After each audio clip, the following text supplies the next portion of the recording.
Hey, it's W5HRO here in the shack. I had to change out that this 1.2K resistor. I found it was a little too big, and I got another one just like it, 820 ohms. It won't soft limit it as good, but it still rounds it off. It's still better than nothing. And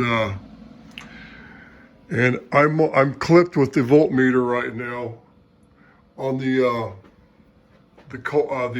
hot end of the cold end of the 3-dial limiter, right where that resistor connects to it. You know, the supply goes through that soft limit resistor, then it goes to the limiter circuit, right? It goes to the bottom of the limit where it feeds that bias up there, so it goes through the 1 diode and it puts a voltage on the tube all the time to give it a baseline above 0 volts. Above the plate supply 0 volts ground reference. So if I'm on dummy load and I get just almost 400 volts.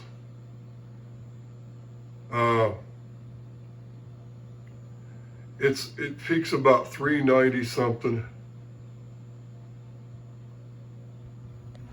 Hang on, sorry about that. I messed up with the phone. I need to turn the audio gain down a tad. 397.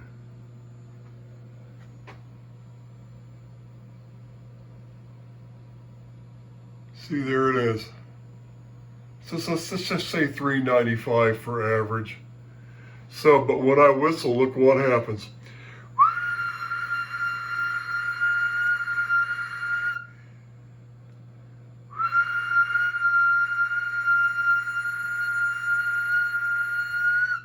It goes down to about 290. So what that tells me is it's staying positive above that resistor where it has to. So it's actually working. This transmitter actually does 200% modulation. I kid you not. And now with this more improved limiter, this improved supply, it's even better than what it was before.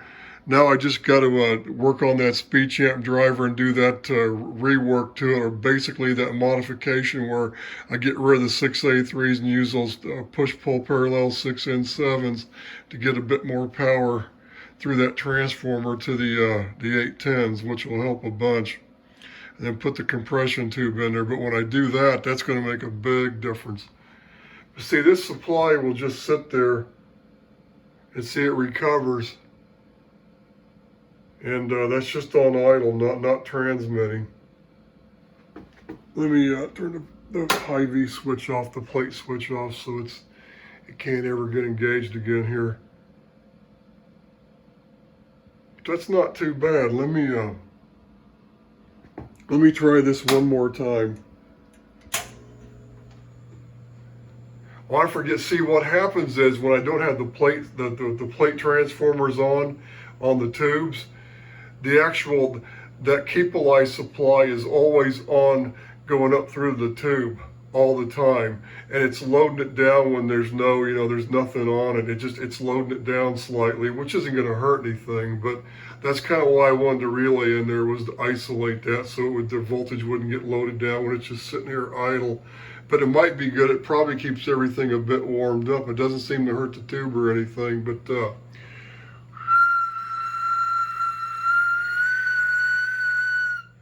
yeah, if I whistle really hard, I can get it down to 290, so that's where it drops. That's where it drops.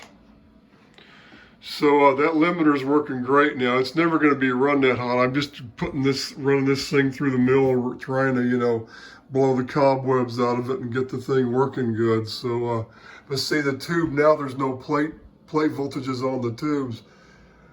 It's see how it loads it down. So, but that's okay. It's not going to hurt the supply. And I felt it when I had it on last weekend, I felt the supply, that transformer, that new one, it was just barely warm. So it's not hurting anything. So it's probably good. It probably keeps the tubes more, just slightly warmed up a tad. So when the plate voltage hits them, it's not a shock and it's just like, boom, You know, it's right there. So, but I still like to take I'd still like to isolate that supply when it's just in the receive mode, you know. But I don't know. I'll think about it. I may put a relay on that heatsink, and I may not. I may just remove it. So that's all I have for now. The rebuilt limiter is working great, and the next step is to work on the speed champ driver, which I'm going to do soon. This is the B5HRO.